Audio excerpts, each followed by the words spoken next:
گندم کو سمگل کر کے اور آٹے کا جو بحران پیدا کیا ہے اور چینی کا بحران پیدا کر کے چند لوگ جو عمران خان کے نہ صرف خاص الخاص ہیں بلکہ عمران خان کا جو حقہ پانی ہے اس کا سارا خرچہ وہ ادا کرتے ہیں.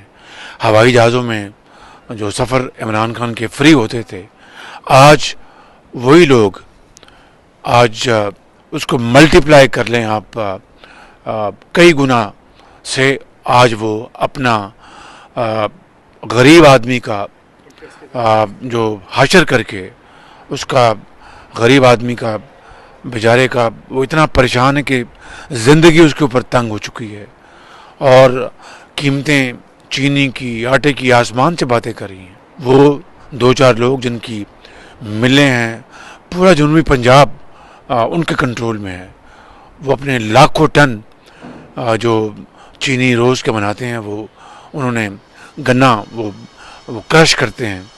وہ آج ان کے وارے نیارے ہیں. اور مجھے بتائیے کہ چینی کی ایکسپورٹ کی پچھلے سال اجازت کیوں دی گئی؟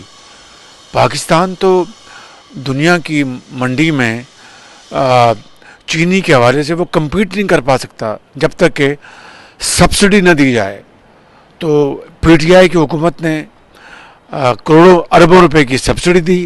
ان کو اخیر اندوز جو ہیں، چینی چور جو ہیں، ان کی اور چاندی ہو گئی کہ اب سب کو پتہ لگ گیا چینی اب امپورٹ نہیں ہوگی تو ملک کے اندر جو چینی کی قیمتیں اور بڑھیں گی.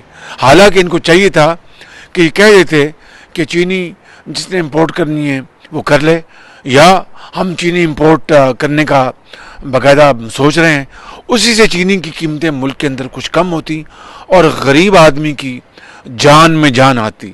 انہوں نے آج پاکستان کے غریب کو، پاکستان کے اندر جو مزدور کو، جو اپنے بڑی مشکل سے دن کی روزی کماتا ہے، بیوہ یتیم، ان کے اوپر انہوں نے زندگی تنگ کر دی ہے. اور یہ جو امیر ترین ہیں انہوں نے اربوں خربوں غریبوں کی جیبوں سے نکال لی ہیں. عمران خان اصل میں اس کا مجرم کون ہے؟ عمران خان.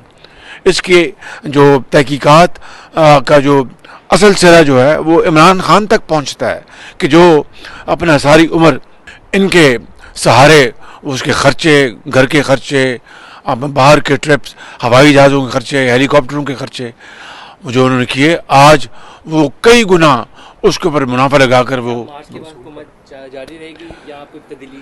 لیکن ملک کے حالات جو ہیں وہ تباہی کے دہانے پہنچ چکے ہیں اور اس سے بری معاشی صورتحال دیکھتی آنکھ نے پہلے کبھی نہیں دیکھی تھی.